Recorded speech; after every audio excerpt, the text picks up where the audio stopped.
I labeled this video time just because while I was lifting, I was actually talking to Robert. I was just being a jerk and making fun of him for spending 2 hours in the gym yesterday when I was asking him if he had a meet coming on. It's just kind of hypocrisy because I spent about 2 hours in the gym anyways. And I'm the idiot for spending the weekend in Myrtle and then depriving myself of sleep, nutrition, a lot of beer though, and then coming in trying to get this out. Talking about time, one thing I've been trying to concentrate for this cycle of Smolov is the acceleration portion of my lift. Not only I just figure if I can get the bar up faster and faster, not just speed but accelerate the bar, so I can keep my form better and then help eventually with Olympic lifting and carry over from Olympic lifting vice versa. I did get a nice compliment today though from a black dude saying I'm strong.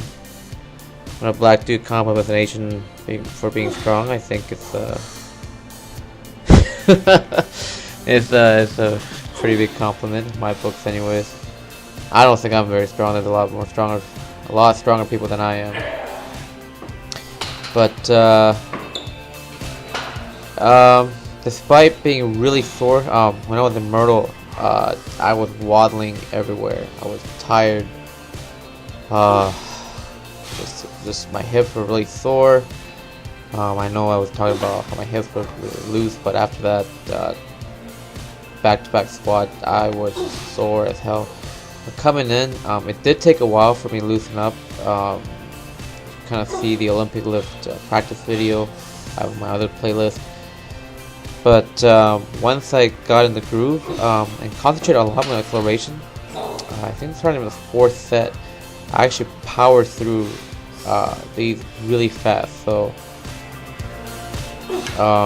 the first 2 sets I think were pretty kind of ugly, but the 3rd, 4th, and 5th set I actually had a lot of confidence in.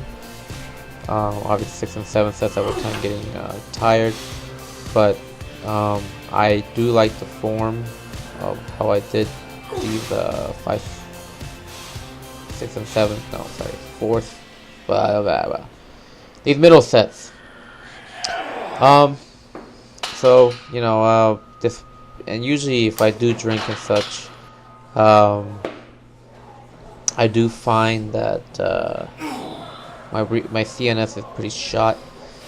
But today, you know, coming into it with a good mindset, knowing that I did do this before, not the same weight, it's obviously a little higher weight, but went to the smaller before, it gave me a lot of confidence and concentrate on different areas. So like now I'm concentrating a lot more on form.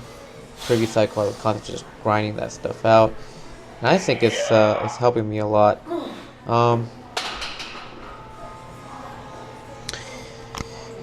Yeah, so a lot of acceleration.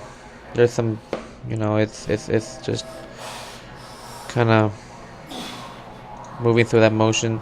I'm talking to Robert right now. Actually, it was funny at Myrtle. I was wearing my nano shoes, and these couple guys, they almost kind of picked a fight with me because they were asking me, hey, you do CrossFit because you got nano shoes, and they were all excited and they want to talk CrossFit with me. And for those of you that know me, I am actually kind of opposed to CrossFit. I'm sure I've ranted about the good, bad, and ugly about CrossFit. But I told them I didn't do CrossFit, and they almost got in a fight saying, if you're not part of CrossFit, why are you wearing those shoes? And honestly, I think I've told a lot of people I do actually love their gear, and I do like what they do for the fitness industry, expose a lot more people to it, and makes things a lot more affordable. But then to question, saying, what are you wearing CrossFit shoes if you don't do CrossFit? You know, kind of getting in my face about it. I mean, these guys are small looking guys, so they didn't really do anything to me, but I just thought it was hilarious how these people kind of get in my face about that.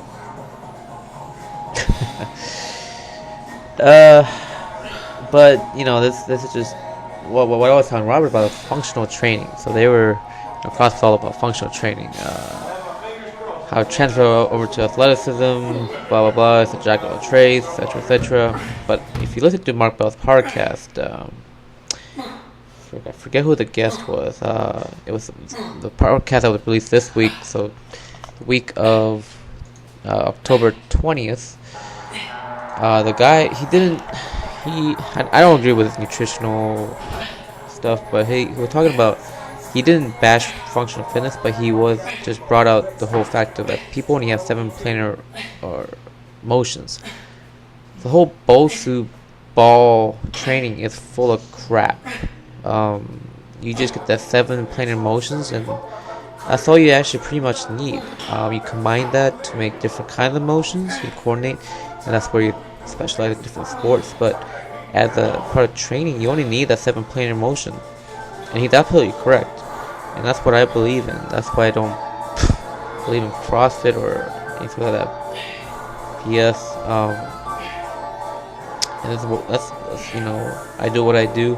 I mean, powerlifting, you know, the downside of powerlifting, you do reduce mobility. You do want to just hit that minimum mobility to get that big numbers. Yes, it's not fully functional, but you do move in that planar motion, you know, and I'm kind of branching out to different areas. But when it comes down to it, the functional fitness is BS. What functional fitness is, what's being marketed. As long as you accomplish that 7 planar motion, you know, you're set to go. I highly recommend you do listen to that Powercast, and I think it's just the way to go.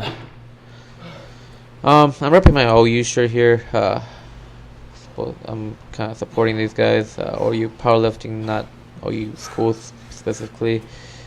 They are purchasing some clothing. I need some shorts too, so maybe I'll be buying some shorts from them. We'll see. But anyways, despite the heavily taxing weekend, paradise problems, #paradise problems, having to wake up early because the sun was reflecting off the ocean into my eyes. I had a great training session. Just good times, good balance, pushing the balance to the limit, but you know, adaptation and such. But you know, if you get the time management right, it should all work out. With that, I'll leave you at that. Numbers I hit for chest, I was actually pretty happy with. I didn't record all the chest workouts, obviously, but I got all the numbers I want to hit. So you can never drink too much. You can only drink too fast. Be the wolf, not the sheep.